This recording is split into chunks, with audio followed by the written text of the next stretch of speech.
Je crois qu'ils vont perdre le contact radio sur la face cachée de la Lune.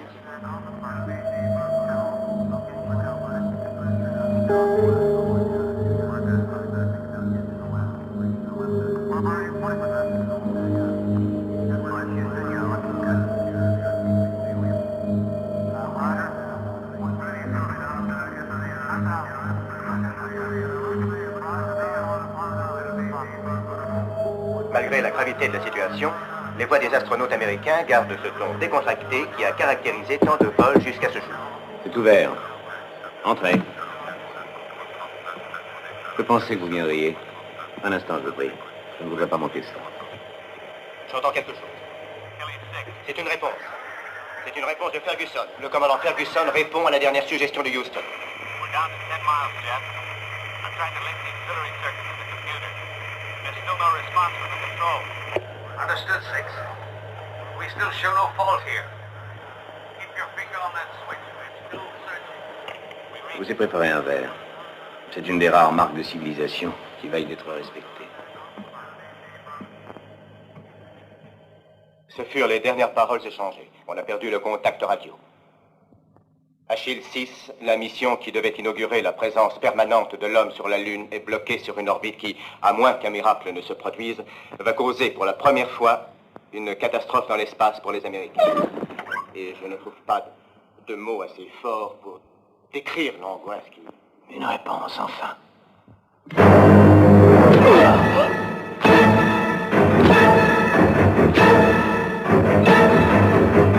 Il n'y a plus d'espoir qu'il revienne. Je vous rappelle que l'équipage est composé du commandant Ferguson, du capitaine Terry et du lieutenant Stevens.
C'était un écrivain. C'est ce que vous faites des écrivains en Angleterre? Oh, s'il vous plaît. Oui. Sergent Duff, est-ce que la télévision marchait quand on l'a trouvée? Oui, inspecteur. Elle marchait quand je suis arrivé.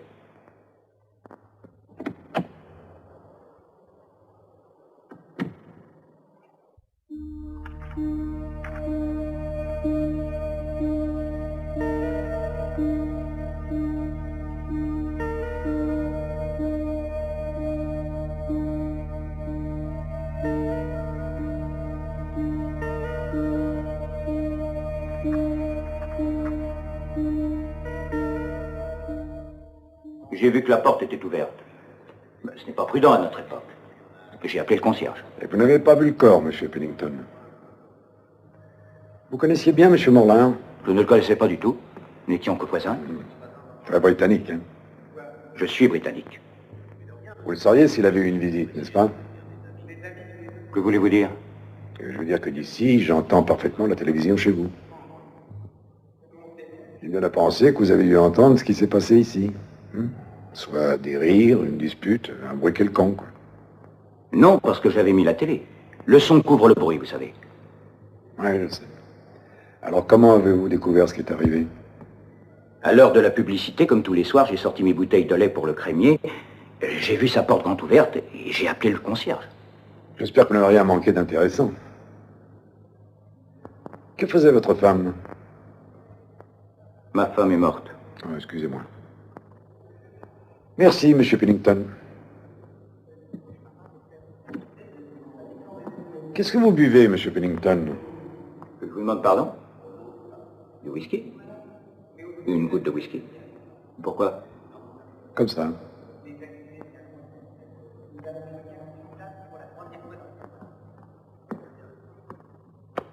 La télévision sera la mort des enquêtes criminelles, Duff. Comment ça, inspecteur? Maintenant, personne n'entend plus rien. J'aimerais bien parler au concierge, s'il vous plaît.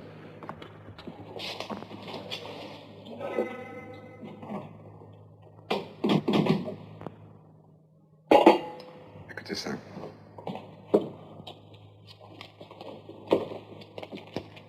Il y a plus de larmes que de sourires. Il y a plus d'océans que de terre. Un jour viendra où l'insupportable tristesse de l'humanité va submerger la terre et une arche nouvelle flottera sur cette fluide expression du malheur. Qu'est-ce que vous pensez de ça? Vous savez, pour moi, la littérature... Enfin. Il a arrêté son téléviseur. Nous avons fait un peu de progrès, Duff.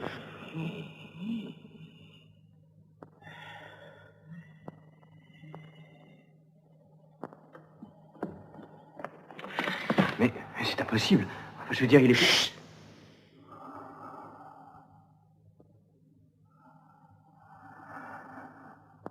Oh, mon Dieu. Appelez une ambulance, vite. Et alertez l'hôpital. Comment peut-on encore...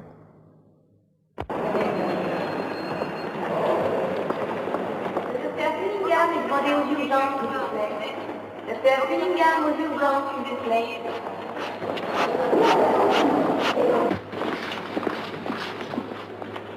Docteur Comet, de nouveau blessé bien cassé. Docteur Comet, s'il vous plaît. Le docteur Henry est demandé à la salle 24. Docteur Henry, salle 24, s'il vous plaît.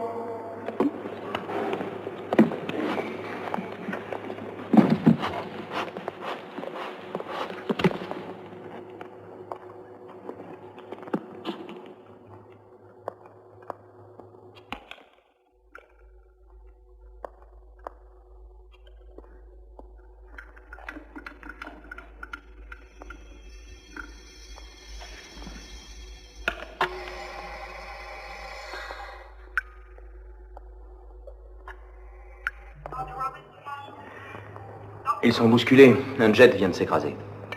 Ah, c'est le sergent Hughes. Il prend la première garde. Prononce qu'un mot, je le veux, sergent. Oui, inspecteur. Le concierge? Dès qu'on l'a appelé, il est monté voir et il l'a trouvé mort, à ce qu'il dit. Il est immédiatement redescendu pour nous téléphoner. Est-ce qu'il y a des raisons de douter de son témoignage? Aucune à mon avis, mais je vais vérifier. Et pour les visiteurs? Il dit comme Pennington, il n'en recevait guère. Il en a eu un ce soir. Dunfeld? Jamais entendu parler. Prenez-moi demain matin à 9h30. Et dès qu'ils vous laisseront entrer,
Alors la télé n'était pas ouverte quand ça s'est passé? Apparemment, non. Mais de toute façon, le portier a dit qu'il l'avait mise en nous attendant parce que, vous savez, les astronautes venaient de passer justement derrière la Lune et ils tenaient à... Je comprends. Mais on peut quand même pas le faire guilloter pour ça. Non. Est-ce qu'il y avait des empreintes? Non, rien de bon. Elles étaient plutôt embrouillées sur la statuette. Les seules qui étaient bonnes sur la télé étaient celles du portier. Juste quand je me disais que j'allais pouvoir partir l'homme en paix. Ça, c'est une affaire qui commence à sentir mauvais, Duff. Alors, je ne sais pas, inspecteur. Nous avons trouvé Zonfeld. Il y a à peine une demi-journée. C'est déjà bien, vous savez. Tiens, tenez, c'est là. Au 44. Le docteur Zonfeld, s'il vous plaît. Premier étage. C'est au fond du couloir et à gauche, monsieur. Merci.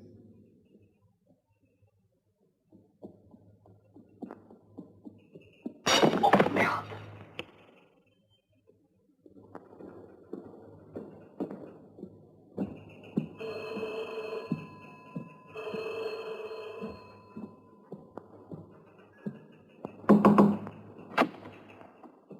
Bonjour, monsieur. Bonjour. Je suis l'inspecteur Brunel. Oh oui, l'inspecteur Brunel. Je lui ai annoncé votre visite. Brunel. Brunel. Brunel. Désolé. Docteur? Docteur, l'inspecteur Brunel attend que vous le receviez. C'est terrible, ces astronautes et le jumbo jet.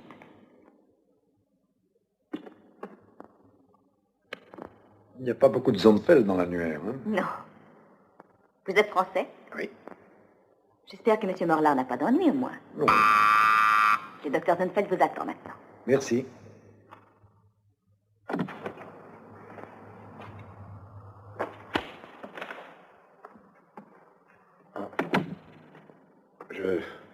Je ne m'attendais pas à... Excusez-moi, le sexe n'est jamais spécifié.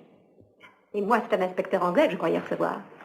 Eh bien, à Paris, en ce moment, un Français doit se trouver devant cet Anglais que vous attendiez, et tout aussi surpris. Ah, je vois. Oui, nous essayons de juger mutuellement nos faiblesses. Voulez-vous vous asseoir? Merci. Je vous ai appelé au sujet de John Morlar. Oui, ma secrétaire me l'a expliqué. Est-ce que je peux vous demander, docteur, si vos relations avec M. Morlar sont personnelles ou professionnelles? Ah, purement professionnel, inspecteur, c'est impatient. Nous l'avons découvert chez lui hier soir. Mort? Pas tout à fait, mais c'est ce que devait vouloir son agresseur. Oh. Je suis désolée, croyez-le. Mais il s'en remettra bientôt, sans doute. Il ne se remettra jamais, docteur. Ah. C'est affreux. Personne ne semble savoir grand-chose sur lui. Hein. Moi, j'en sais assez long. Mais il n'avait pas d'ennemis que je sache. D'amis non plus, d'ailleurs, c'était un de ses problèmes. Il devait avoir au moins un ennemi. Mais cela n'a rien d'obligatoire. On peut fort bien être assommé par n'importe quel étranger. Il y avait 2 verres de servis.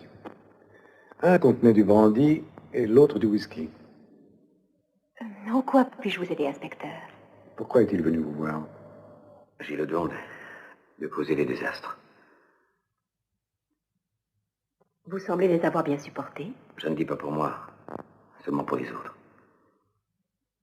Et vous êtes ici pour me demander de confirmer ce don ou de vous aider à vous en débarrasser, Monsieur Morlar? Il avait eu des déceptions. La plupart des gens viennent parce qu'ils n'ont pas la force de lutter contre le monde. Monsieur Morlar trouvait que c'était le monde qui ne pouvait lutter contre lui. Dans son cas, cela a commencé le jour où une nourrice qu'il détestait est morte de la rougeole. Il croyait avoir causé sa mort. C'était une Irlandaise bornée. Une vraie Bible ambulante, le chapelet dressé comme une massue. La tête remplie d'images de damnés, elle s'imaginait que le diable était partout. Soir après soir, elle me nourrissait de ces visions d'enfer sanglants dont elle aurait voulu faire notre univers quotidien. J'attrapais la rougeole. Et la fièvre aidant, je fermais les yeux et priais le diable. Cher Lucifer, faites-la brûler dans les feux de l'enfer, comme vous m'y faites brûler. Le lendemain, la rougeole la clouait au lit pour de bon, et elle mourait. Morlar était un écrivain et sa façon d'évoquer les choses était un peu lugubre. On ne peut quand même pas l'arrêter pour ça. Mais vous a-t-il donné d'autres exemples? Oui, un fait désastreux a renforcé son idée fixe. C'était un endroit sinistre avec des hôtels vétustes portant des noms comme Atlantis, Bellevue ou Bienvenue. John! Ma mère, 10 ans après sa jeunesse, ressemblait beaucoup à ces hôtels. Une bonne couche de peinture masquait ses plus grosses rides dans un pathétique besoin de paraître mieux qu'elle n'était. John! Essaie de te rendre utile pour une fois et va chercher mon ombrelle, veux-tu? Mon père arborait une superbe moustache, un blazer, et le titre de major, acquis dans la réserve, quand l'Angleterre avait dû faire appel à toutes ses forces. Mais en fait, le major était ma mère.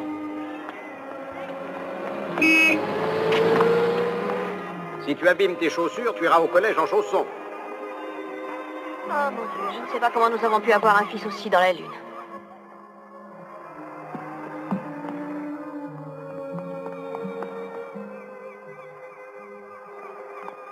Il ne tient d'aucun de nous deux autant que je puisse en juger, avec ses yeux de poisson et sa bouche idiote toujours assez ouverte. Je ne serais pas étonné qu'il ait des visions. Oh, tu es trop dur pour lui. Il a une nature introspective. Oh, n'essaie pas de me leurrer avec tes grands mots, Henri Morlaix. C'est un idiot. Et je sais d'où il tient ça.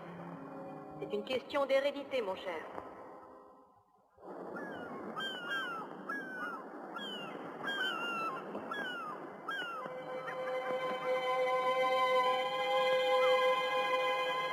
John! Reviens par ici, petit ami. Oh, il ne faut donc pas te faire obéir. Ôte tes mains là-dessus. Tu veux s'amuser un peu? Oui, c'est ça, soutiens-le contre moi. Il faut que je fasse tout, à la maison comme au dehors. Pas débarrasser, ranger. Oh, depuis que j'ai eu cet enfant. John, viens ici aider ta mère.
Aviez-vous joué avec les freins?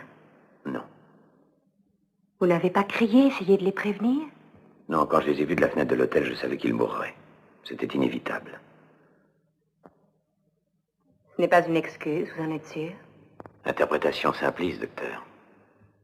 Si ça avait été le seul incident, ce serait peut-être valable. Il y en a eu d'autres? Oui, plusieurs. Tous également inévitables? C'est mon intime conviction. Et il a gardé cette sorte de conviction profondément ancrée en lui toute sa vie? Oui. Oui, si vous voulez, c'est une façon de décrire son cas. Docteur, Madame Harrison est ici pour son rendez-vous. Oh, excusez-moi, inspecteur, j'ai une malade qui attend. Si vous croyez que je peux encore vous être utile, bien sûr, je ne demande... Vous pouvez. Je voudrais connaître les autres incidents. S'il était persuadé qu'il avait joué un rôle dans ces drames, il peut avoir convaincu de cela d'autres gens. Ils ont peut-être cherché à se manger. Oh, j'en serais très étonnée. La plupart des gens réagissent sainement devant les idées fixes. Seuls ceux qui en souffrent prennent leurs histoires au sérieux. Je pourrais venir à 6 heures. Après votre consultation, bien sûr. Ce soir? Il y a eu un meurtre. En tous les cas, une tentative de meurtre. Et le coupable est quelque part dans l'ombre. Et j'aimerais bien le trouver, docteur. Je suis invitée chez des amis pour le dîner. C'est d'accord, inspecteur. À 6 heures. Merci. Est-ce que façade ouest, ça vous dit quelque chose? Il a noté ça dans son journal, juste à côté de votre nom. Non. Non, je ne vois pas ce que ça peut signifier. Merci, docteur.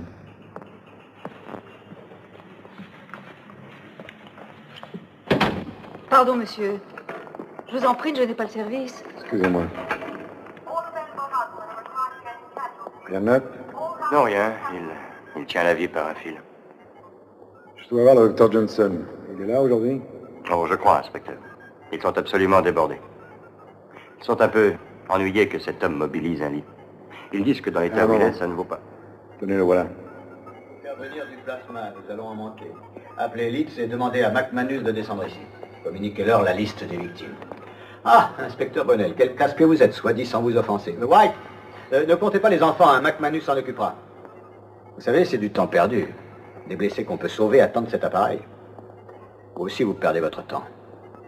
Vous pouvez dire ne serait-ce qu'un seul mot. La mâchoire est sortie de son logement. Il ne pourrait pas prononcer un mot, même s'il n'était pas dans le coma. Il pourrait l'écrire. Regardez. C'est le pouls. Et regardez ça. C'est ce qu'on peut appeler un miracle. C'est l'électroencéphalogramme. Le cerveau. Il ne devrait plus fonctionner après avoir été fracassé comme il l'a été. Restez près de lui. Et gardez votre bloc et votre crayon prêt. Oui, inspecteur.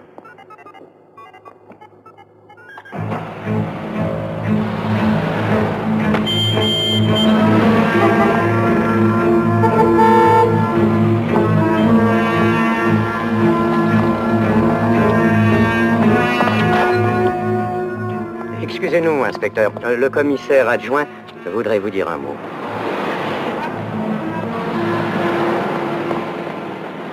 On ne tiendrait pas longtemps, Brunel. Vous allez voir ces éditeurs, m'a-t-on dit, à votre bureau. J'ai justement un mot à vous dire. Je suis à votre disposition. Morlard, Oui, monsieur. êtes-vous sur autre chose? C'est exact. On a poignardé une femme à Clapham. Laissez tomber. Nous voulons savoir qui a voulu tuer John Morlard. Moi aussi, commissaire. Bien sûr. Je suis content que ce soit vous. Consacrez-y tout votre temps. Allez donc tailler une bavette à Piccadilly Circus. Ça fait un peu plus de pagaille encore. Est-ce qu'il y a autre chose que je devrais savoir? Non. Mais tenez-moi au courant, bien sûr. C'était un brillant écrivain. Et ses derniers livres étaient les meilleurs. Il traitait de quoi? Le malin et le pouvoir. Il était passé maître dans l'art de les lier l'un à l'autre, mais personne ne s'en étonnait. Nous épuisions toutes les éditions. Jamais il n'a été éreinté par la critique. Et est-ce qu'il a pu se faire des ennemis avec ce qu'il écrivait? Il vaudrait mieux les lire pour en juger. Les gens n'approfondissent pas. Je doute qu'ils aient donné l'idée d'assommer l'auteur. Oui, c'est bizarre.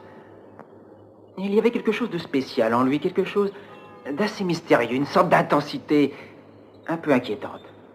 En y réfléchissant, ça ne m'étonne pas qu'on ait voulu essayer de le tuer, mais je ne saurais dire pourquoi. Qu'est-ce que vous savez de sa vie privée?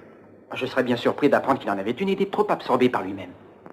Nous nous sommes vus souvent, et il n'y a eu, si ma mémoire est bonne, qu'une fois où nous n'avons pas parlé affaires. J'ai terminé la lecture de votre manuscrit, John. C'est passionnant. Votre dissection satirique du Premier ministre m'a beaucoup plu. Mais il y a un passage qui m'inquiète un peu, cependant... c'est Dieu devrait comparaître devant l'opinion publique. Ce tout-puissant ennemi du mal devrait affronter le jury de ses victimes, les désemparés, tous les malheureux, difformes, les désespérés. Ah, mais c'est un peu dur. Je ne suis pas responsable de ce que mes personnages disent. Le désespoir de Colby lui donne le droit d'insulter ce céleste néant. Oui, mais vos lecteurs verront cela autrement. Ils diront que c'est vous. Ça ne me gêne pas. J'ai connu le désespoir aussi. Comme vous voulez. Il y a encore un autre passage qui me fait un peu tiquer. Incroyable. John.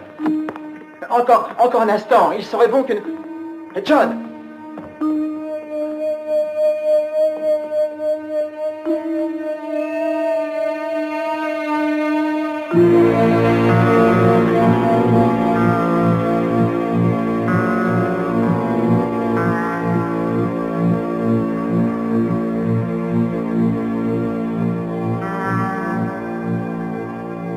Il est resté avec ce clochard au moins 3 heures. Je suis parti à 6 heures, Morlard s'y trouvait encore.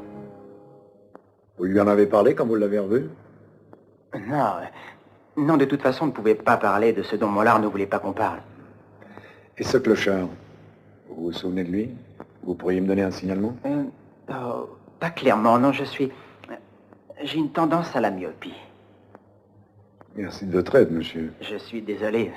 C'est la seule anecdote personnelle que je connaisse à son sujet.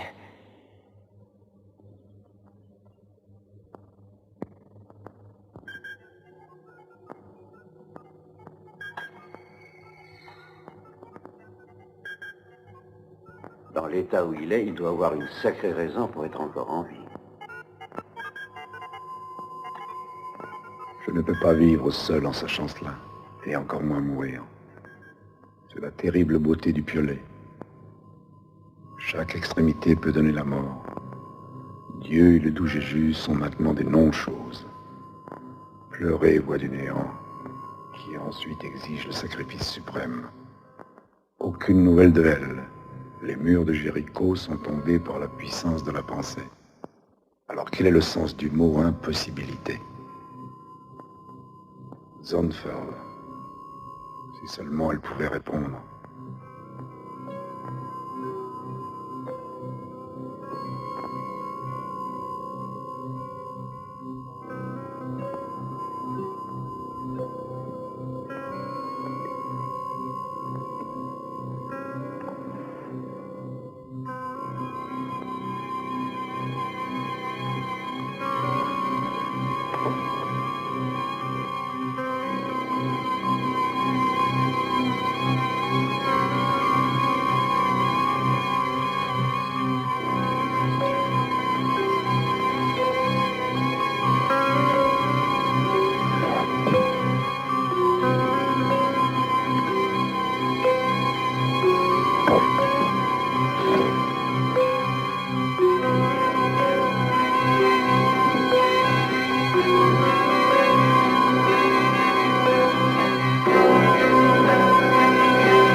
Vous allez y perdre la vue, inspecteur.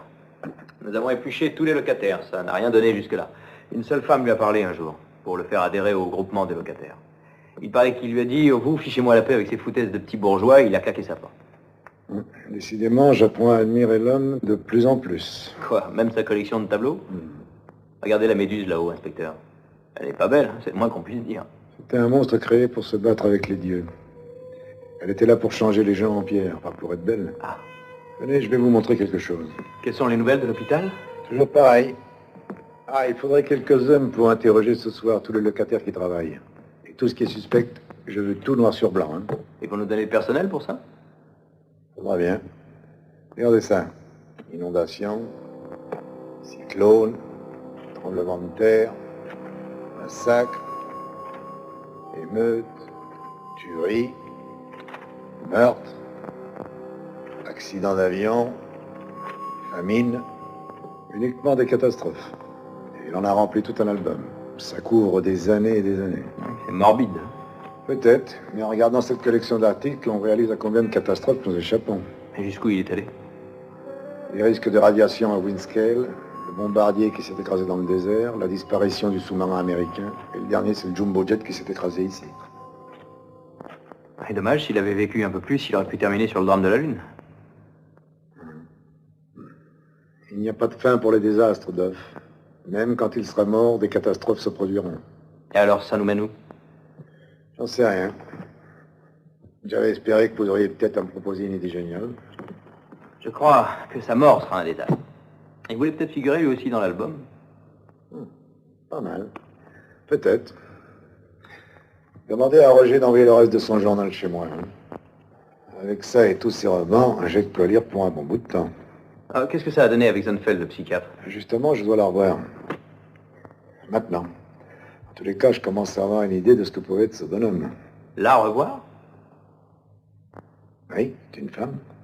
Mais pas votre genre. Je suis prête à vous apporter toute l'aide que je peux, mais j'ai parcouru tout le dossier de Morlard et je n'ai rien trouvé qui ait pu, à mon avis, pousser quelqu'un à le frapper, comme vous dites. Et ce soir est un soir très important pour moi. Je serai bref. Savez-vous ce que la lettre L veut dire? Dans son journal, il a écrit « Aucune nouvelle de elle ». Est-ce que ça vous dit quelque chose? Non. Non, je ne vois pas de qui il voulait parler.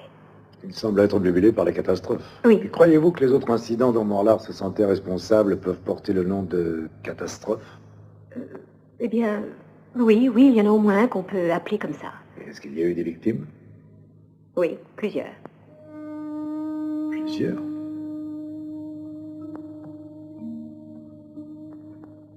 Et cette fois-là, Morlar a-t-il été inculpé? Oui, il a été accusé, en tout cas soupçonné, oui. Est-ce que je peux enlever mon imperméable, Dr. Zonfeld?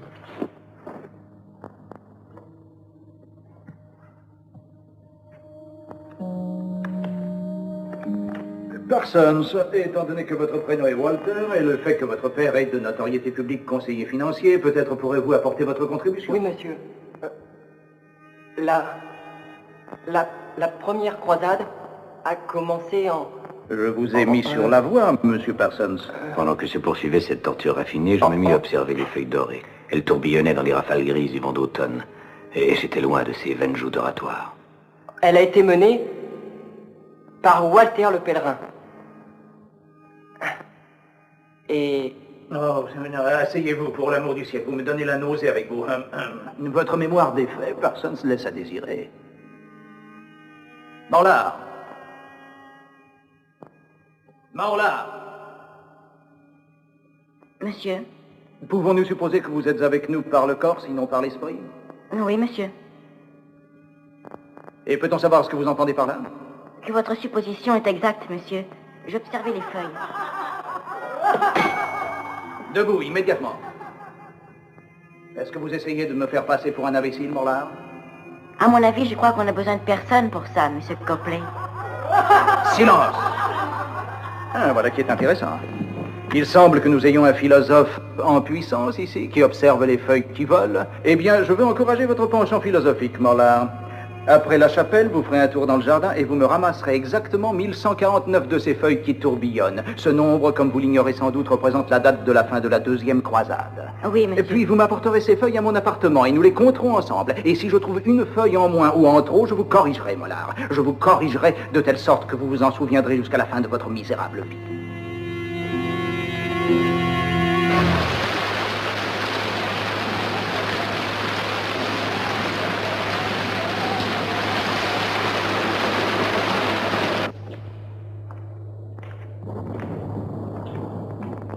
Laissez-moi passer, mon garçon.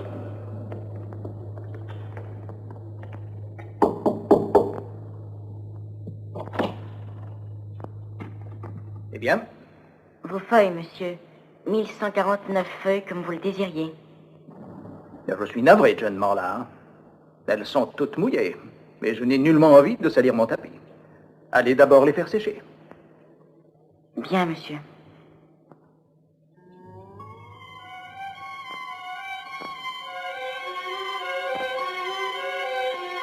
Comment osez-vous me regarder comme ça? Allez-vous-en. Allez-vous-en, Morlar.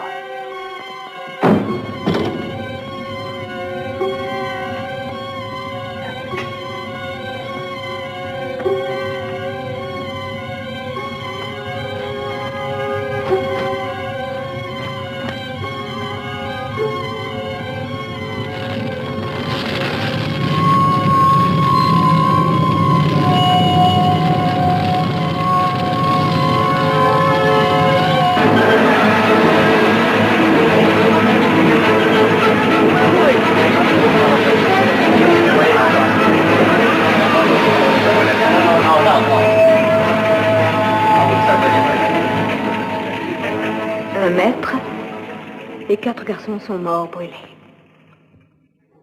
Le maître, c'était celui qui lui avait fait ramasser... Oui, l'enquête a mis à jour toute l'histoire, mais Morlar a admis qu'il avait laissé la porte de la chaudière ouverte, et cela fut considéré comme la cause de l'incendie.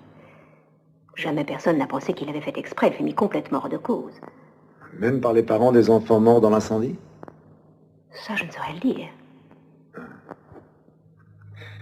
Eh bien, vous m'avez donné ma première piste, docteur. Je vous en remercie. Je suis ravie si j'ai pu vous être utile, inspecteur. Comment Morlar vous a-t-il expliqué la chose? Pendant que je regardais Copley sur le seuil de sa porte, je savais très bien qu'il allait mourir. Mais vos 4 petits camarades? C'est une des raisons qui m'ont amené ici. Avez-vous mis le feu au pensionnat? Je n'ai pas mis le feu à mon collège, je n'ai pas touché au frein quand mes parents sont morts. Et par conséquent? Eh bien, je pense qu'il doit y avoir autre chose. Est-ce qu'il y aurait eu autre chose? Que voulez-vous qu'il y ait eu d'autre?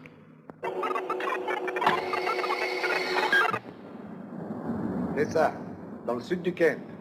Oui. Oui, je voudrais que vous recherchiez les noms des garçons qui sont morts. Oui. Oui. Et ensuite, je voudrais la biographie de toute leur famille.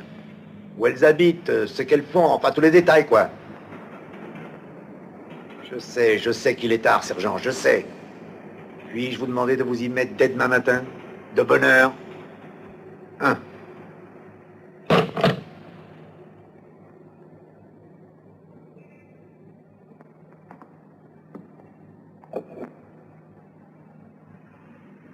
Elles, aujourd'hui, on les lance demain. L'un d'eux a dit à la télévision, je ne suis qu'un homme comme tout le monde, qui fait son boulot et autres foutaises, à vous donner la nausée. Ils sont inquiets au sujet des fissures sur la façade ouest. Nous verrons. Oui, entrez. Télékinésie. Oui.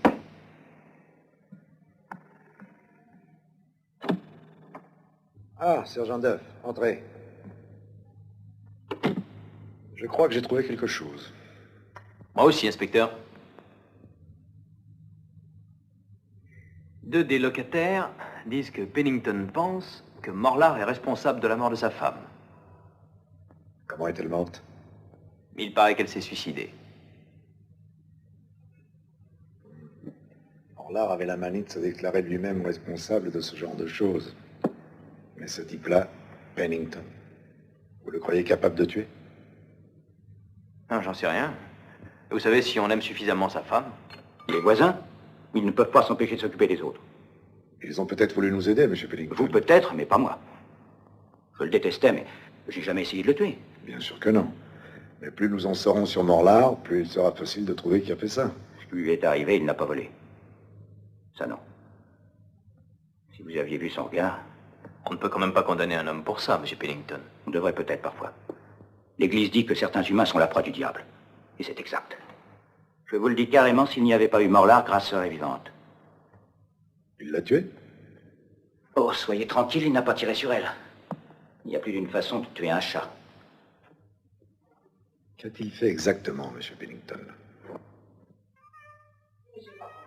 Ce poisson est très prêt. Monsieur Miller a... Monsieur Miller, ah, il t'a vu venir, va, pauvre idiot. Regarde, je jette à la poubelle ce feuilleton. Je me demande pourquoi je continue à les vie. Je me demande pourquoi. Je vais ouvrir une boîte de raviolis. Comme ça, tu ne crains rien. Mon Dieu, j'aime mieux mourir. Je devrais en finir avant qu'il me tue.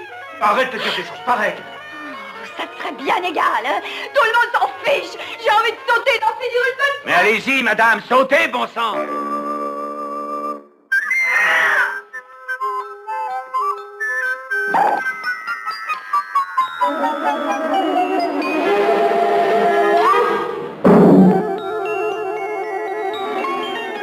Grâce.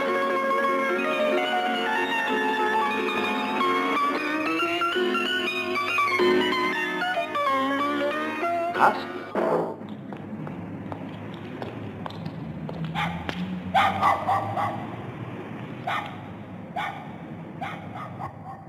Morlar a toujours été écrivain?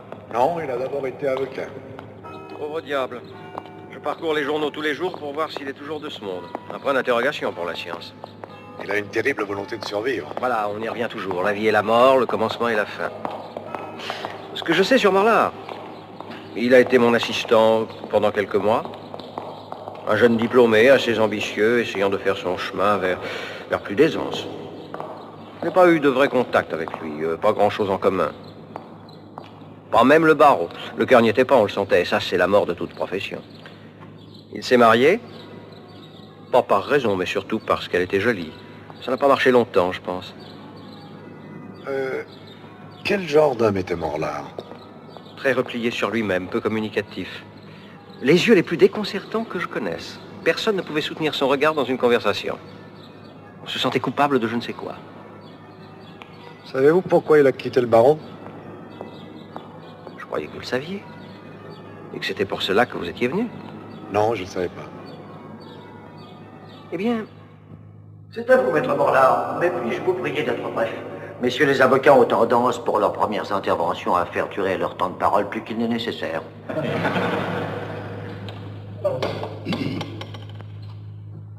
Votre honneur, le principal crime de l'ouvrage de M. Lovelace réside dans le fait que son auteur prétend qu'il fera tout ce qu'il peut pour que le monde change et soit plus humain que celui dans lequel nous vivons. Ce sont ses paroles, pas les miennes. C'est un véritable réquisitoire. Il a même osé écrire que des politiciens et autres soi-disant personnages... Voudriez-vous parler des chefs d'accusation? Votre honneur, jusqu'à présent, on a beaucoup insisté sur le fait que le défendeur proclame qu'il souhaite voir détruire le musée impérial de la guerre. Pourquoi, demande l'accusé, envoyons-nous par quarantier des enfants contempler cette collection de tributs aux meurtres autorisés? Un crime, croyez-vous? Regardez cette vénérable salle d'audience. Nous sommes supposés être des gens civilisés, n'est-ce pas? Et pourtant nous envoyons l'innocence vers cette chambre des horreurs, ce spectacle malsain de mutilation et de mort, en disant « Regardez, enfants, voilà ce qui a fait la grandeur de l'Empire. » Mais pourquoi, dans cet asile de l'absurde, pourquoi ne mettons pas les relevés de banque des fabricants d'armes à côté des autres trophées des pathétiques médaillés posthumes et des jambes artificielles? Moi, en tout cas, je suis avec le défendeur. Si je savais comment, je ferais voler ce maudit musée en éclats. Devant une telle pensée, si le souvenir est utile, l'accusation arguera, si un homme peut se montrer aussi violent envers notre passé imprégné du sang des morts, de quoi n'est-il pas capable? Je vais vous le dire, mesdames et messieurs les jurés. Il n'est pas coupable de ce qui n'est pas. Il n'y a pas eu de bombe, pas de menace, pas de conspiration. Vous le savez, l'accusation le sait, moi je le sais, le juge le sait. Ce n'est pas mon client qui devrait être jugé ici, mais plutôt une société barbare et rétrograde qui, au nom de la guerre, veut envoyer sans hésiter une génération à l'abattoir et qui, malgré cela, a l'audace de faire passer en jugement un pauvre diable comme Lovelace. Pour de simples mots. Il n'y a pas eu de crime. Donc, il ne peut y avoir de condamnation. Votre honneur. Il avait marqué quelques points, mais McKinley n'était pas homme à les laisser passer, n'exprimer de cette manière. Il chapitra le jury, il eut un verdict, il prononça la condamnation. Il ne fait aucun doute que vous avez, de façon délibérée, lancé des attaques contre la loi d'une violence rare. La seule chose à faire devant un crime de ce genre est de vous empêcher de nuire à la société. Je vous condamnerai donc à une peine d'emprisonnement de 9 années. Ramenez-le.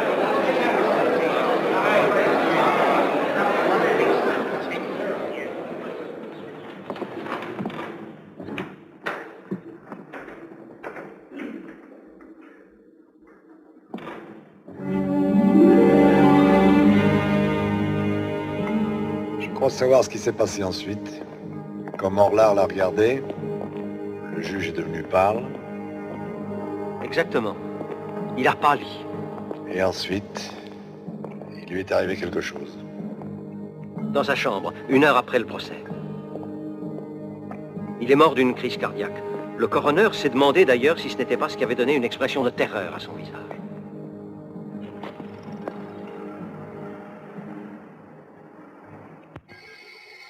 Qu'avez-vous dans la tête, inspecteur? C'est ce qui se passe dans cette tête-là qui me tourmente.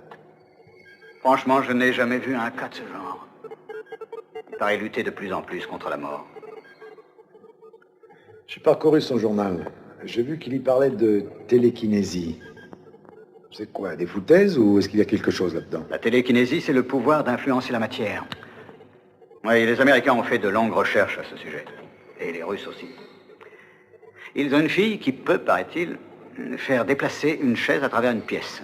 En Amérique, un homme peut, par la pensée, imprimer des images sur pellicule à travers une plaque de plomb. Nous ne connaissons pas grand-chose dans ce domaine.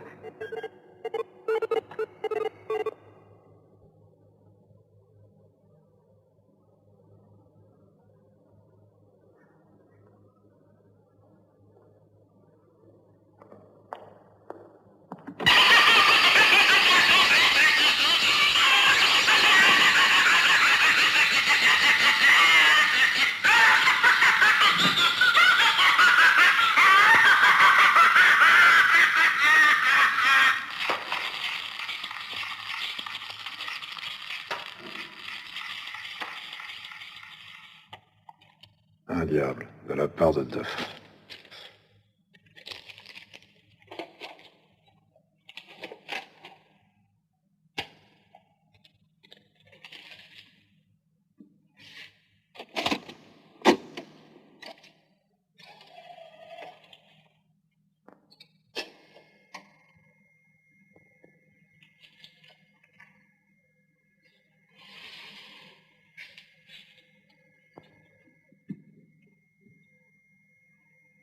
Inspecteur, nous avons trouvé ce film sur les expériences en télékinésie et pouvoir de la pensée. La première de ces expériences est très connue. Elle prouve que l'esprit peut dominer la douleur, et c'est ce qui se passe pour ceux qui s'étendent sur des clous ou qui marchent sur des braises rouges. Mais cette deuxième expérience est beaucoup plus intéressante.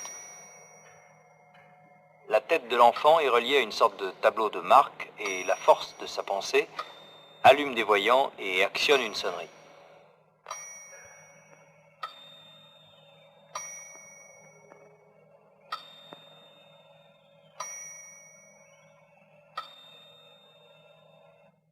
Ce film est l'une des plus célèbres démonstrations en télékinésie. Kulagina est une simple ménagère de Leningrad et elle est grand-mère. Plus de 40 très grands savants l'ont examinée pour s'assurer qu'il n'y avait pas d'aimant, pas de fil électrique caché ou autre supercherie. Et il n'y avait rien. Ils n'ont trouvé aucune explication à son pouvoir de faire bouger des objets.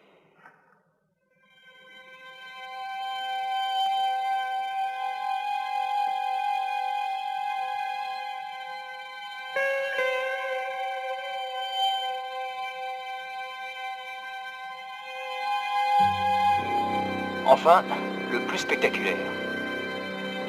Ce jeune professeur d'histoire est en train d'essayer de faire voler en éclats une plaque de verre.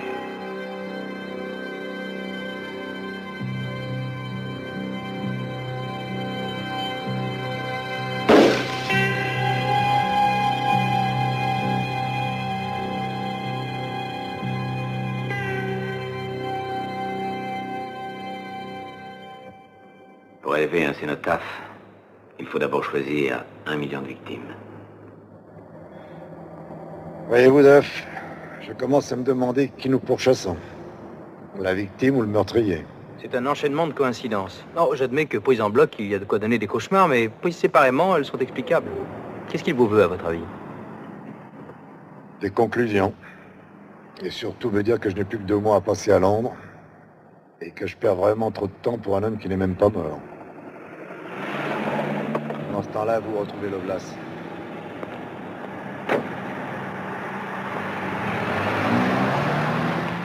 Bonjour, monsieur.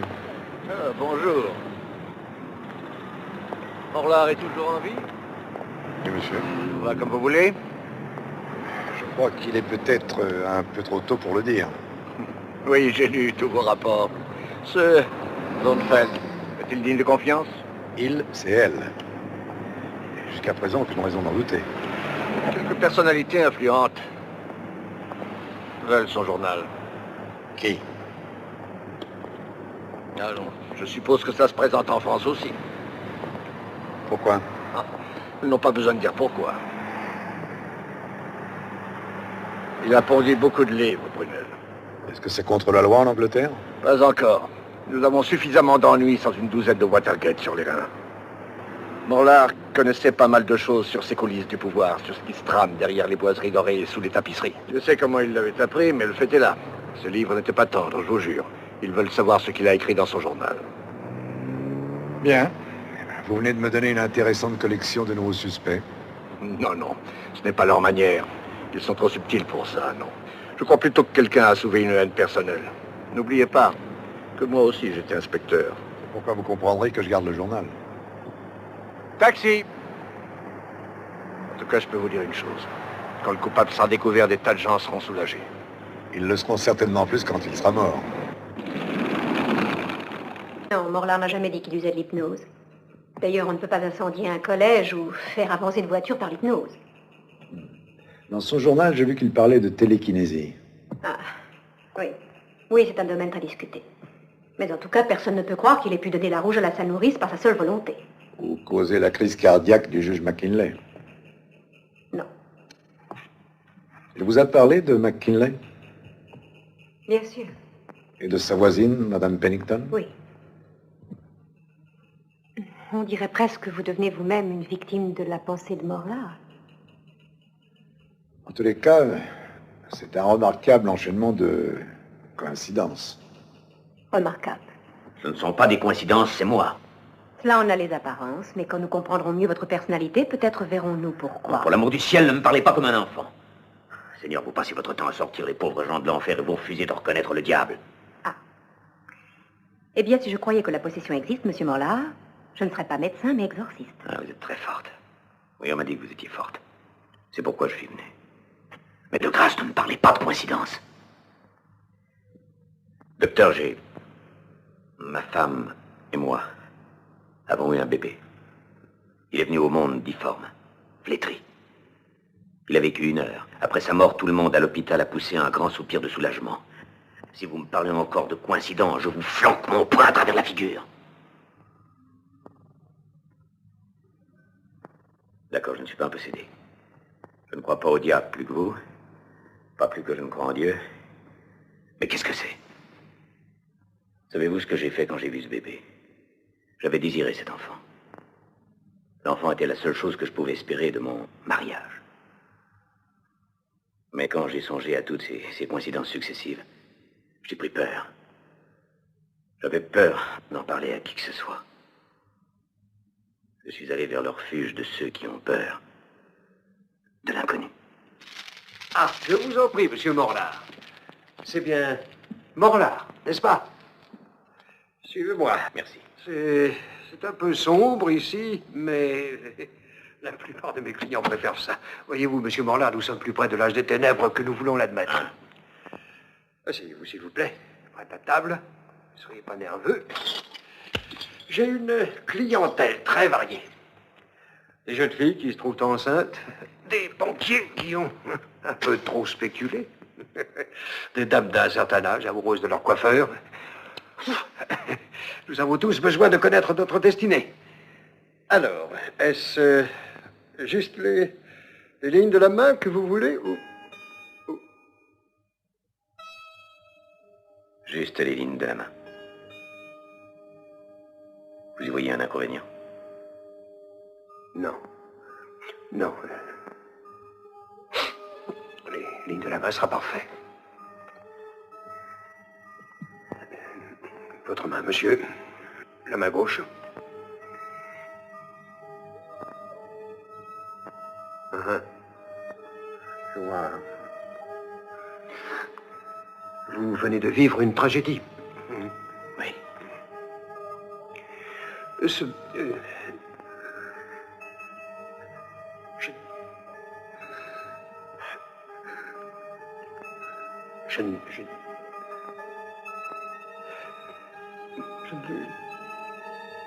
suis désolé. Je ne me sens pas tombé. Je ne peux pas.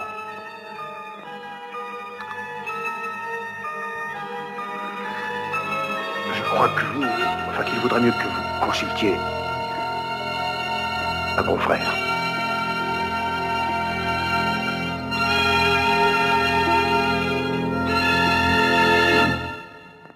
Coïncidence. Voyons, un chiromancien, monsieur Morlard. C'est indigne de vous. Très bien, admettons que vous soyez un possédé. Où cela va-t-il nous mener? À l'église? Oh, pardonnez-moi. Peut-être vaudrait-il mieux que nous essayions de chercher pourquoi cet enfant était tout ce que vous désiriez de votre mariage. Vous n'avez pas connu ma femme, sinon vous auriez déjà compris. Vous noterez que c'est la première fois que vous me dites que vous avez été marié. Nous nous sommes séparés. L'unique fois de ma vie où je peux dire que je me suis senti presque bien dans ma peau.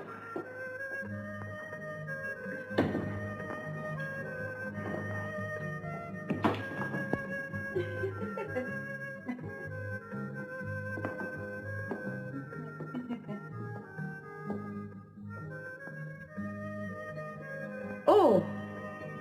Oh, tu es là? Oui. Je suis là.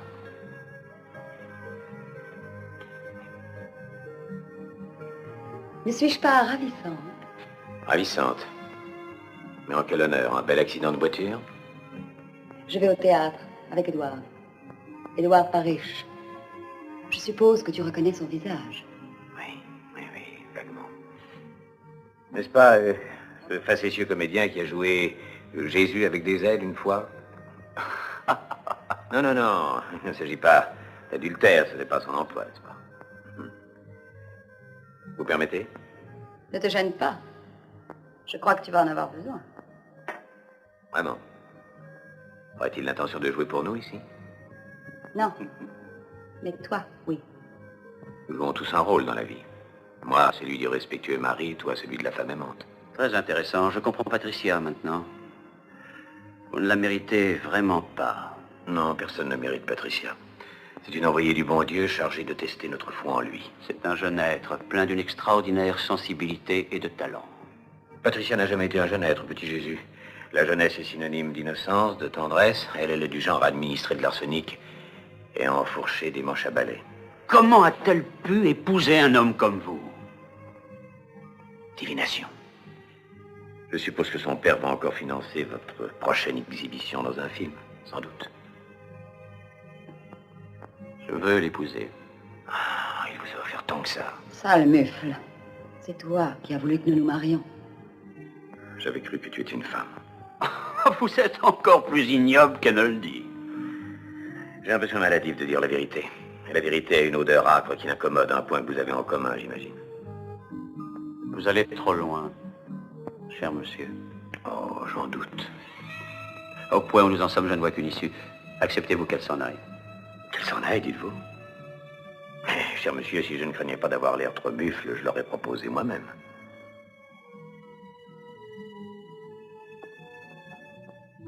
Au jour le plus heureux de notre mariage. Oui, oui, c'est vrai.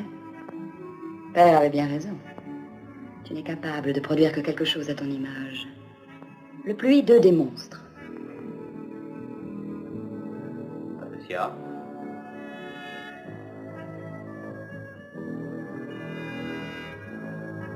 Au revoir, mon cher époux. Et ne t'attends pas à me revoir. Dieu m'en garde.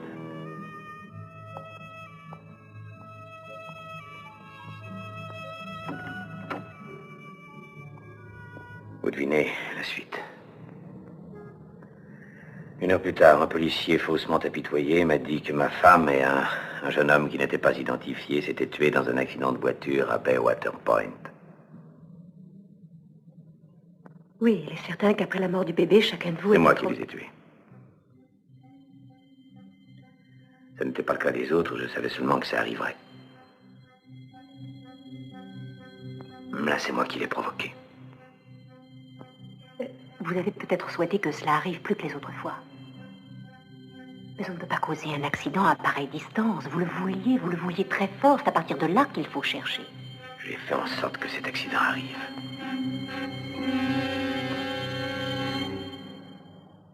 Alors vous voyez, inspecteur, vos pensées sont un peu influencées par Morlard.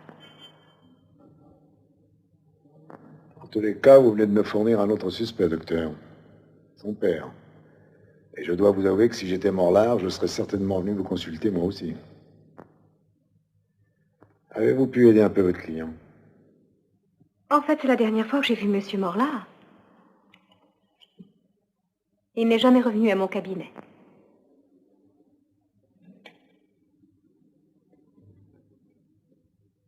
C'est tout? Je suis désolée, nous n'aurons plus l'occasion de nous revoir, mais... C'est tout ce que j'ai à vous dire au sujet de Monsieur Morlard. Merci, docteur.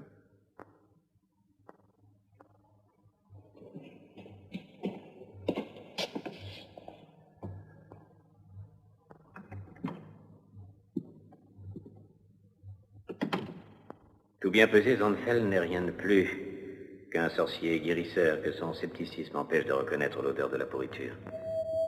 Docteur, les avions m'empêchent de dormir la nuit, à tourner au-dessus de ma tête, heure par heure. Des idées, mon cher ami.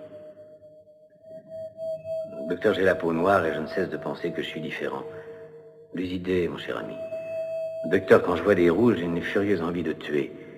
Des idées, mon cher ami, des idées, des idées, des idées.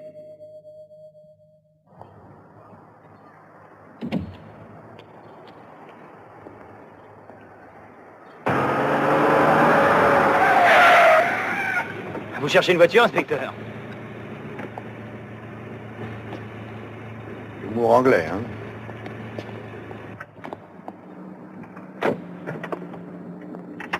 On vous attend à l'hôpital. J'ignore pourquoi. C'est terminé pour les morts du jet, alors tout reprend son cours normal. Les écologistes veulent organiser une marche de protestation sur le complexe atomique de Windscale. Ce cher vieux peuple Attendez une britannique minute. Arrêtez-moi là.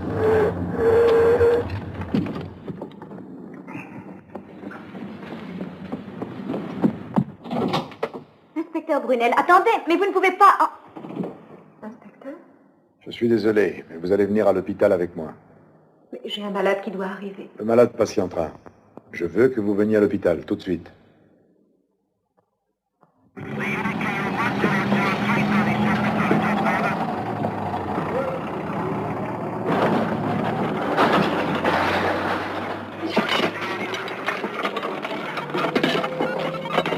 Je ne sais pas trop pourquoi je vous ai demandé. Je voulais peut-être quelqu'un avec qui partager mon étonnement. Quelque part, au fond de ce qui reste de ce cerveau, il se passe quelque chose. Les oscillations s'accentuent presque d'heure en heure.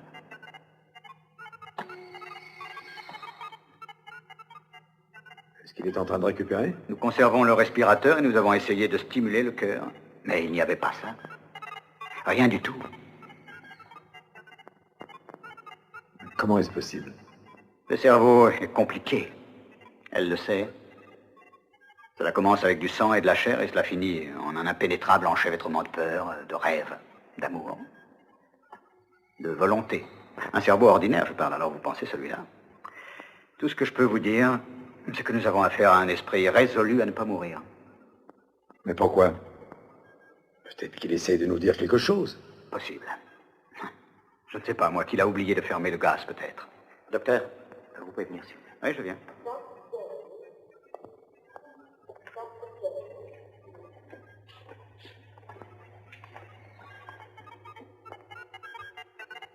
C'est extraordinaire.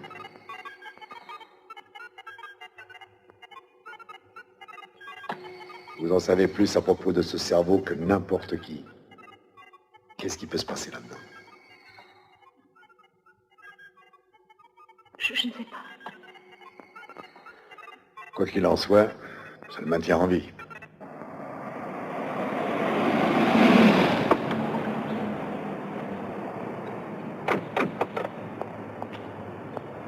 Encore pardon, docteur. C'est très bien, c'est très bien. Il fallait que je voie ça. Eh bien, au revoir, à nouveau, inspecteur. Bien, au revoir.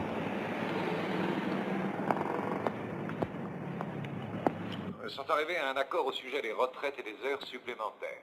Les périodes d'exercice physique et autres privilèges qui avaient été supprimés pendant le travail dans les prisons seront rétablis dès demain matin. Lors d'une importante assemblée, le groupe écologique des Amis de la Terre a approuvé à l'unanimité la décision d'entreprendre une marche de protestation depuis Londres jusqu'à l'usine de production nucléaire de Windscale, en Cumbria, dans le cadre de la campagne qu'ils ont entreprise pour lutter contre les dangers de pollution radioactive en Grande-Bretagne.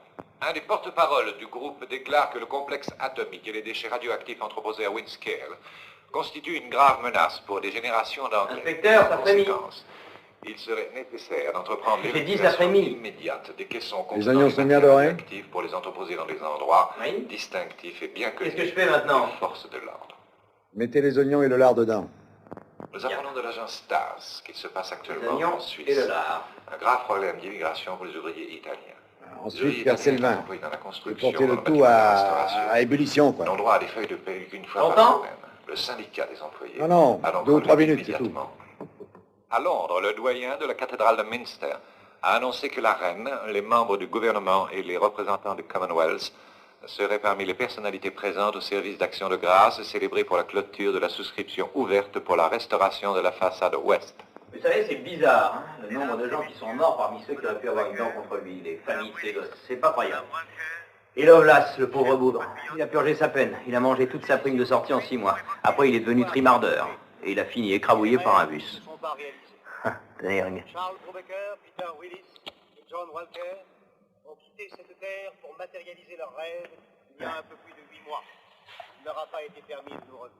Maintenant, j'ai besoin de renseignements sur le beau-père de Morlard. J'ai découvert qu'il a une grosse fortune, des biens ici et à l'étranger. C'était sa fille unique et... Oui? Oui, c'est ça. Oui, bien sûr. Mais non, pas du tout. Appartement B, 29 Latimer's Gardens. C'est ça. C'est elle. Ouais. J'étais sûr qu'elle n'aurait pas pu le laisser tomber comme ça. Oh, merde! Après tout le mal que je me suis donné.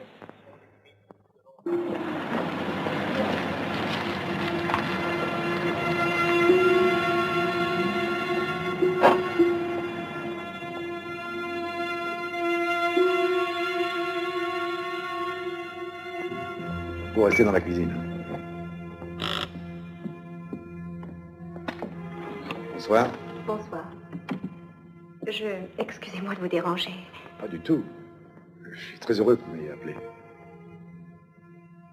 Vous savez, je suis ici pour si peu de temps. Comme c'est accueillant chez vous, c'est comme je l'imaginais. Est-ce que je peux vous offrir un verre? Oui, un whisky, s'il vous plaît. Mais je vous en prie, asseyez-vous. Merci.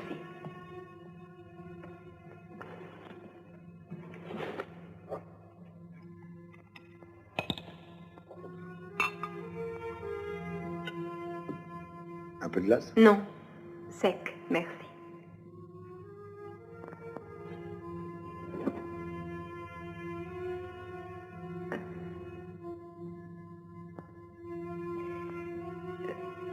Quand je vous ai affirmé que je ne l'avais jamais revu, j'ai menti. Je ne l'ai jamais revu à mon cabinet, c'est exact. Mais je l'ai revu.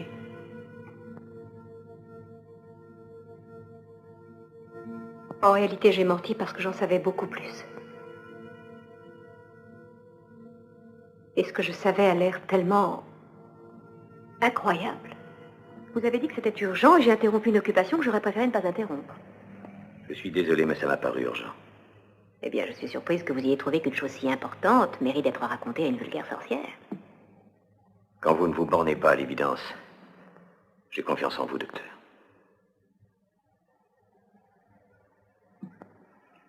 Vous ne croyez pas que j'ai pu causer la mort de ma femme, n'est-ce pas? Non, monsieur Morland... S'il vous plaît, écoutez-moi. Il n'y a pas seulement le cas de ma femme. Il y a toutes les autres morts. C'est moi qui les ai provoquées. Copley, mes 4 camarades, toutes ces morts, c'est moi qui les ai provoquées. Monsieur Morland... Je l'ai fait. J'ai fait brûler la pension. Vous n'avez pas pu. Je l'ai pu, j'ai fait brûler la pension. J'ai tué ma mère. J'ai tué mon père. Et même ma nurse. C'est moi qui ai fait arriver ça. C'est moi qui l'ai fait arriver. Vous ne me croyez pas? Eh bien, je crois, monsieur Morland, qu'il faut que je vous donne de quoi vous aider à dormir un peu cette nuit. Et je vous verrai à mon cabinet demain. Je ne veux pas de vos pilules. Je ne veux pas être traité comme un demeuré. Écoutez-moi. Je vous le dis, c'est moi qui les ai fait mourir. J'ai ordonné que cela arrive. Vous ne voulez toujours pas me croire. Tenez, demain nous parlerons de tout cela. Demain? Par tous les saints, Sandfeld, j'ai tué mon père, j'ai tué ma mère, j'ai tué ma femme. Il ne s'agit pas d'un simple mal de tête. Que suis-je? Dites-le-moi, comment puis-je voir la mort?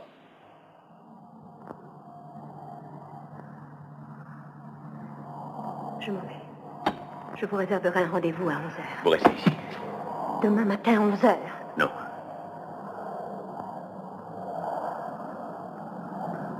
Pas demain. Maintenant.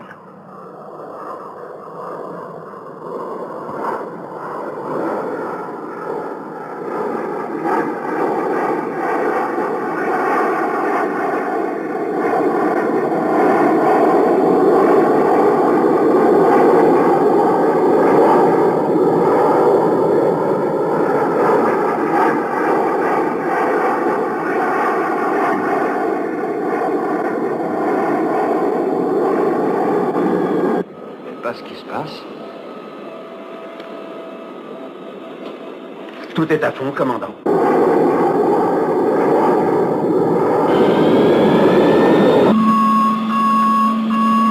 ne répond plus. Les volets, Peter. Les volets, commandant. Il ne bouge pas.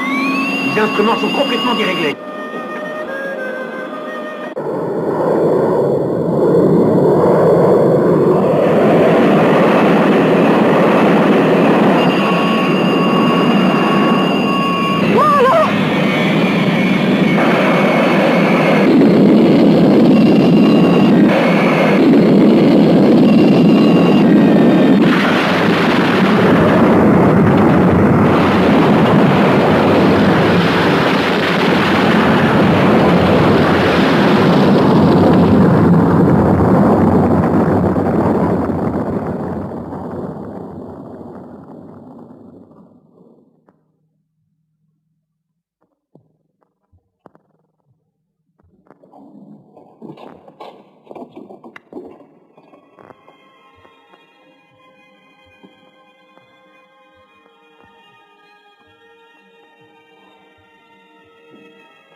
Ce que je ne comprends pas, c'est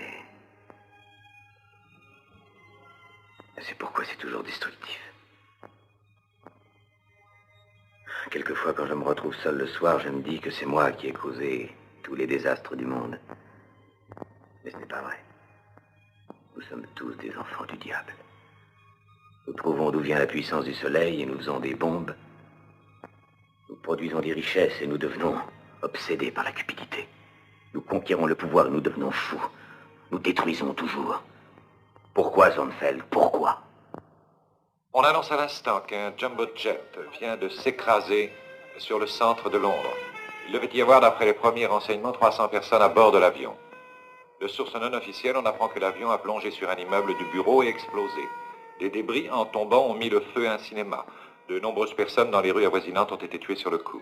La circulation est complètement paralysée dans le West End. On ignore encore les causes de cette catastrophe. Ceci termine notre bulletin d'information. Aidez-moi, Zonfeld. Avant que je devienne fou. J'étais incapable d'aider qui que ce soit cette nuit-là. Et quand je suis partie de chez cet homme, eh bien, je croyais. Je croyais ce que je venais de voir. Et puis, une fois arrivée chez moi, je n'en étais plus aussi sûre. Tout cela semblait tellement incroyable. Et maintenant, vous y croyez? Oui, quand j'ai vu ce que j'ai vu tout à l'heure à l'hôpital, j'ai compris que je devais vous le dire. Je ne peux pas vous déranger plus longtemps. Je vous raccompagne. Je vous remercie d'être venu.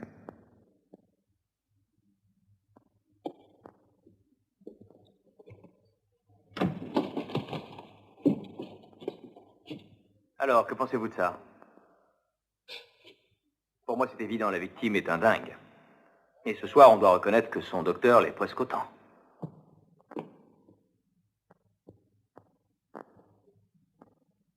Qu'est-ce que vous en concluez?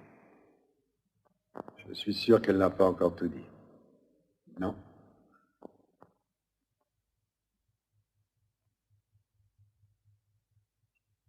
Est-ce que vous croyez que c'est elle qui... Oh non, non, non, inspecteur. Je crois que vous y allez un peu fort cette fois.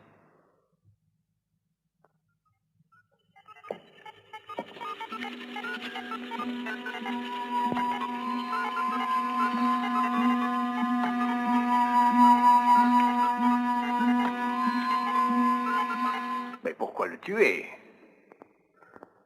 Je crois que c'est parce qu'elle devait penser que Morlar était sur le point de faire quelque chose de pire. Pire que la catastrophe du jumbo jet?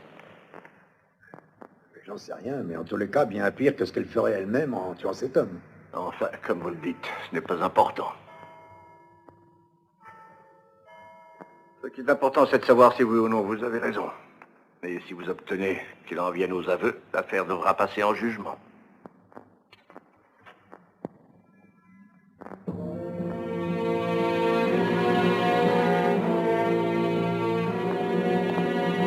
Brûlez! Où diable allez-vous encore?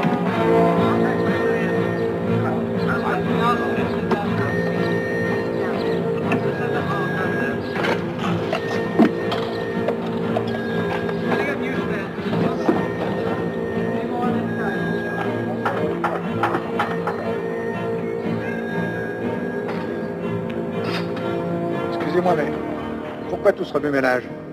Nous préparons le service d'action de grâce, monsieur. Demain soir, Sa Majesté et tous les représentants du Commonwealth seront là. C'est pour cela. 3 millions de livres. Ce sera insuffisant. La façade ouest se fissure. Regardez, cela va jusqu'à la nef. Si ça craque, toute la cathédrale s'écroulera. La tour est trop lourde. Les fondations ne peuvent plus supporter ce poids.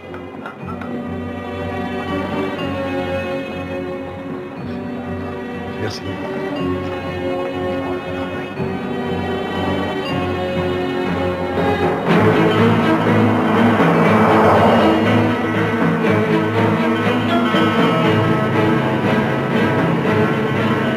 Ils sont inquiets pour les fissures de la façade ouest. Nous verrons ça. Ne suis-je pas L'homme qui a le pouvoir de produire des catastrophes. Terry, j'ai dit que je ne voulais pas être... Inspecteur, Je l'ai convaincu que vous deviez me voir. bien sûr. J'ai pensé que vous et moi avions à causer. Vous avez compris, n'est-ce pas? Oui.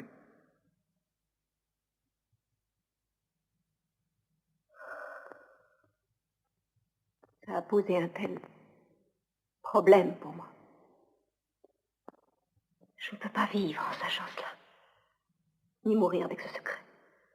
Je suppose qu'il y avait des raisons. Oh oui, il y avait de bonnes raisons. Il est venu me voir à mon domicile le lendemain du drame du jet, au milieu du chaos et de l'agitation. Et pour ma part, le spectacle de la réalité, les immeubles effondrés, les ambulances, les blessés, les victimes broyées, m'avait ouvert les yeux et ce que j'avais vu de chez lui me semblait impossible. Il a tout de suite compris et il est reparti avant que nous ayons échangé 2 phrases. La nuit suivante, il m'a appelé. Il avait l'air angoissé. Il a dit... Vous savez que les astronautes approchent de la Lune. Dans 2 heures, ils seront sur orbite. Je vous donne ma parole qu'ils ne reviendront pas. Au lieu de vous inquiéter pour ce maudit cercueil d'1 milliard de dollars qui fonce vers la Lune. Accordez une pensée aux millions d'êtres qui auraient pu être nourris avec tout cet argent consacré à l'ambition nationale. Tous nos grands politiciens se tourmentent pour le sort de ces 3 merveilleux êtres humains. Alors que des millions d'êtres sont en train de crever de faim. Écoutez, Sandfeld. Écoutez-moi bien. J'ai trouvé un moyen de faire le sale travail de Dieu à sa place. La royale cheftaine, ses parasites, et tout le gang pourri des grands démagogues internationaux vont aller bêler vers le tout-puissant Zéro dans son grand temple et lui offrir des prières pour 3 millions de livres. Je vous donne ma parole. Au moment où ils s'agenouilleront pour prier, je vais faire écrouler l'édifice tout entier sur leurs épaules de lâches. C'était la voix et les paroles d'un fou, mais je croyais chacun des mots qu'il avait prononcés. Il fallait que j'aille chez lui. Les rues étaient désertes. Les policiers pensaient plus à assurer la circulation qu'à ce qui se passait dans le ciel. Personne ne m'a vu. Personne n'a fait attention à moi. Le portier rivé à son téléviseur n'a même pas levé les yeux.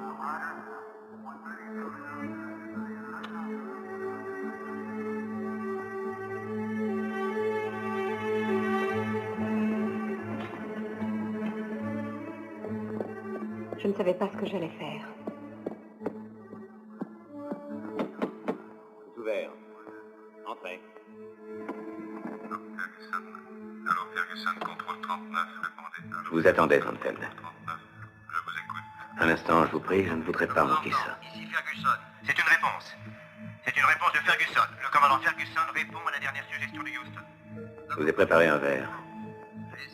C'est une des rares coutumes de la civilisation qu'il faut garder. Compris HL6, ici contrôle, nous ne trouvons pas de défection. Gardez le doigt sur le commutateur, nous continuons à chercher. Il était assis là, attendant la catastrophe. Ce furent les dernières paroles échangées. On a perdu le contact radio. Achille 6, la mission qui devait inaugurer la présence permanente de l'homme sur la Lune est bloquée sur une orbite qui, à moins qu'un miracle ne se produise, va causer pour la première fois une catastrophe dans l'espace pour les Américains. Je croyais encore pouvoir arrêter cela d'une façon quelconque. Il n'y a plus d'espoir qu'il revienne. Pendant un moment, je suis restée pétrifiée. Je vous rappelle que l'équipage est composé du commandant Ferguson, du capitaine Terry et du lieutenant Stevens. Une réponse, enfin. J'ai senti qu'aussi longtemps qu'il vivrait, il n'y aurait aucune possibilité de l'arrêter.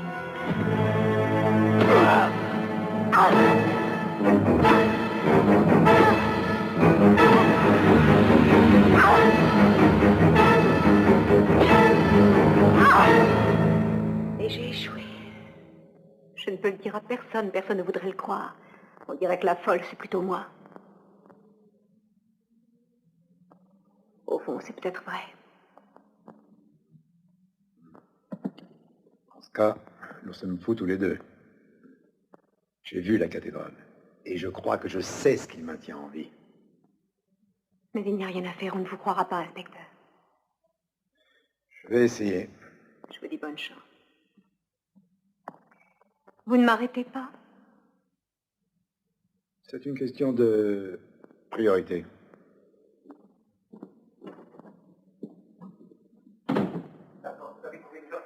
Et toute la vraisemblance ne s'additionne pas pour former une bonne théorie. Je ne peux pas vous suivre. Bien, pour commencer, Morlard n'est pas encore mort. Il livre un combat absolument surhumain pour tenir, d'accord? Et ça contre toute raison. Oui, et après? Et contre toute raison, il croyait qu'il avait le pouvoir de détruire un avion, de faire écrouler une cathédrale. Il est vivant, donc sa conviction aussi. Il a dit qu'il le ferait. Eh bien, moi, je crois qu'il le fera. Et comment? Souvenez-vous, je vous ai parlé de ses expériences. En Russie, au Danemark, aux États-Unis. Enfin, j'ai vu un homme faire éclater une vitre dans un châssis par la seule concentration de sa volonté. Brunel. Il y a 100 ans encore, l'idée d'envoyer au-delà des mers la voie humaine était considérée comme une folie. Mais Minster, c'est autre chose. Sonnenfeld a bien cru qu'il pouvait le faire. Sonnenfeld l'a cru assez pour tuer cet homme.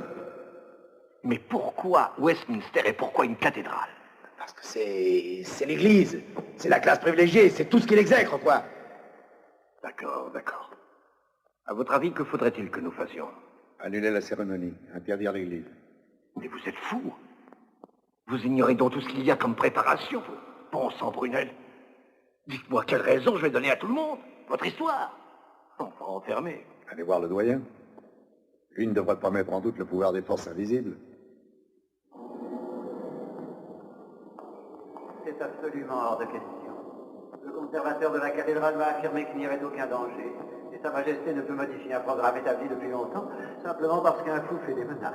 Éminence, si vous permettez, nous pensons que cette menace est réelle. Nous appelons cela un soupçon raisonné. Vous pouvez appeler cela foi. Nous voilà en pleine philosophie. On n'a pas l'habitude de cela de la part du Yard, commissaire. La science ne peut pas expliquer pourquoi son esprit est encore vivant, Éminence. Elle ne peut pas davantage, je crois, expliquer ce dont cet esprit est encore capable. Mais vous reconnaîtrez qu'il y a beaucoup de choses que la science ne peut pas expliquer. Je me suis montré injuste envers vous, inspecteur. Je dois accorder toute mon attention à M. Morlard. Et je prierai pour son âme. On ne peut toucher personne, on se dit. Il peut aller voir le ministre de l'Intérieur. Je lui dirai, il y a un fou aux 3/4 mort dont l'esprit envoie des ondes suffisamment puissantes pour faire écrouler des cathédrales à 3 km de distance. Il est en Écosse. Il redescend par le train demain. Bon, je monterai à Leeds et je lui parlerai dans le train. D'accord?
pénible de vous dire que j'ai encore échoué. Vous commencez à être habitué à mes échecs. Et nous nous connaissons depuis si peu de temps. Je suis retournée à l'hôpital. Je suis restée devant lui à le regarder. Ça avait l'air si facile. Couper un tube, tirer sur une prise. Il y avait une douzaine de moyens pour l'achever. Mais je n'ai pas pu. Je n'ai pas pu terminer ce que j'avais commencé. Alors je vous laisse avec votre problème, mon cher inspecteur. Pardonnez-moi.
Les poids lourds.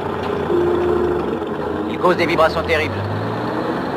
Ils devraient passer moins près d'ici, à mon avis.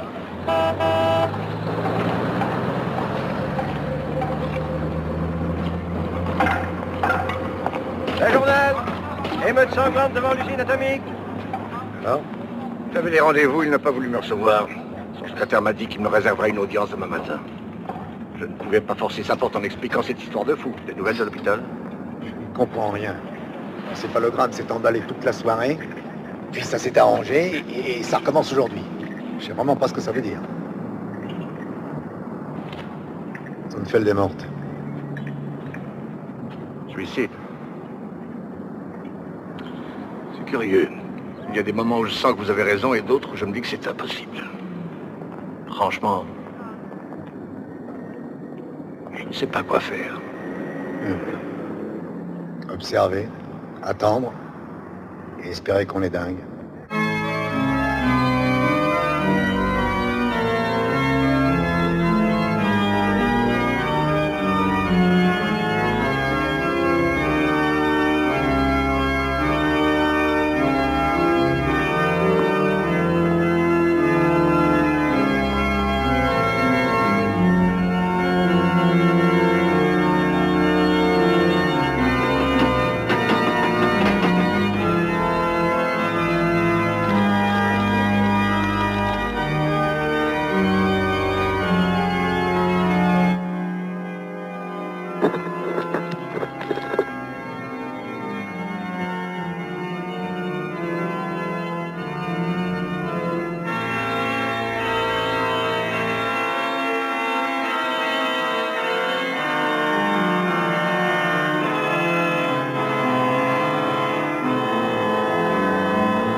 Pas le temps pour l'instant, inspecteur. Je sais, mais des pierres se détachent de la façade de la cathédrale. Oui, nous avons collecté des fonds, il y a toujours tellement de trafic. La circulation est déviée depuis cet après-midi, et il ne passe aucun véhicule auprès de... Votre inquiétude, mais je vous assure que vous n'avez rien à craindre, inspecteur. Alors, priez pour notre église maintenant. Priez pour retrouver la paix de l'esprit.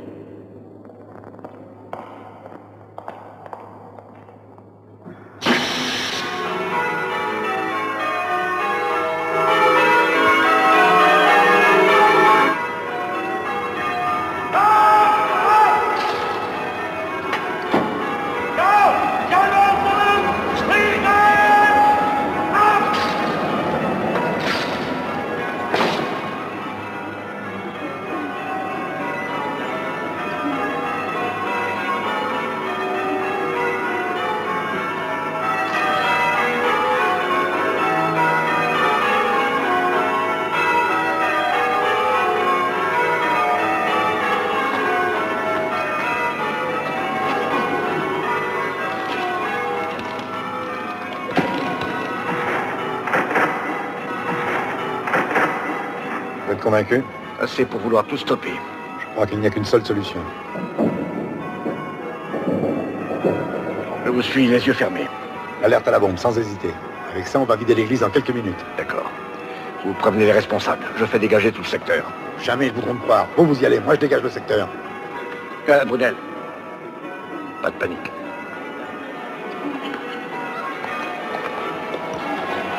Mettez-moi le quart.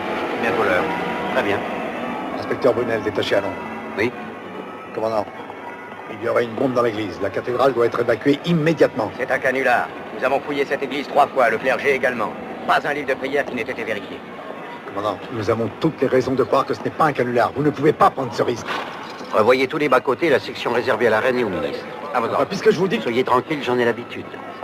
Mais inspecteur, quelle était la source de l'information? Très bien, je vais aller vous chercher le commissaire adjoint.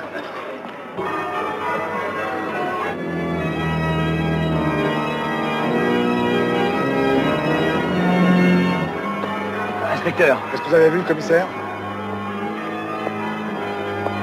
Ils n'ont pas voulu me croire. Mais ils disent que c'est un canular. Allez, on va parler. J'ai vu le doyen. Il a transmis la nouvelle. Ils vont sortir sous peu. Ça devrait les convaincre. Il faudra du temps pour évacuer cette chose. On sent qu'est-ce qu'ils font, qu'est-ce qu'ils peuvent bien attendre.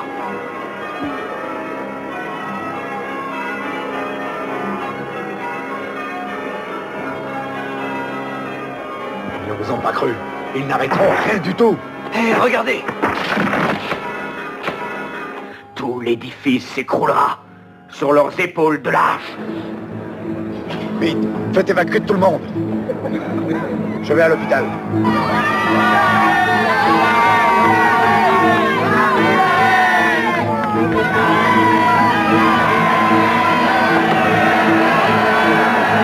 Arrêtez tout, mon seigneur! Arrêtez les cérémonies!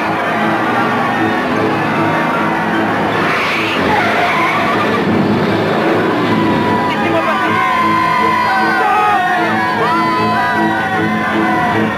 Évacuez la cathédrale immédiatement! Elle est en train de s'écrouler! Courez, courez! Sortez par toutes les issues! Pressez-vous, là!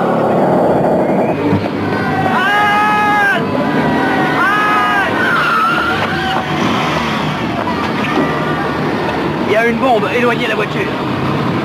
Soyez tranquille, et voilà ma carte.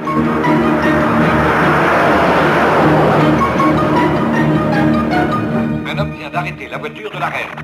Le service de sécurité l'interroge.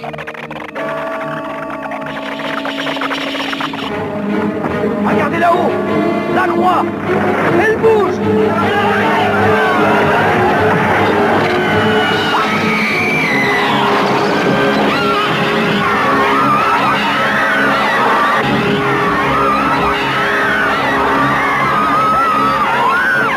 Éloignez-vous tout de suite, allez!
disponibles à la cathédrale de Münster.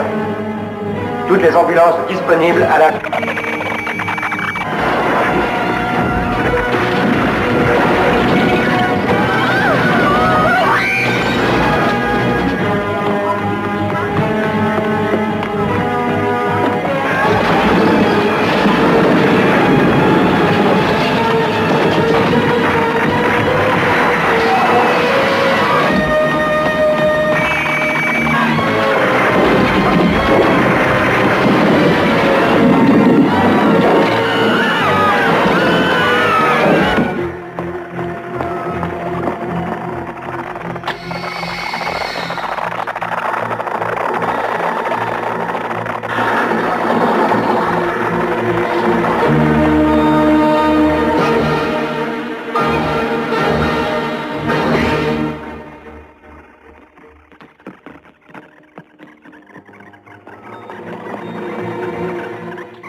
Chef, regardez.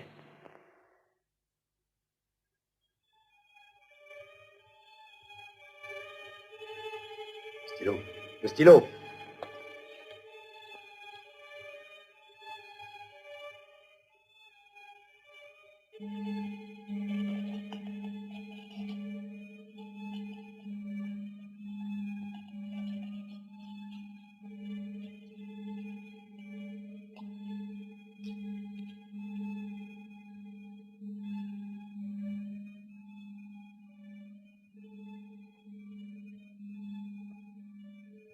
Windscale. Usine atomique.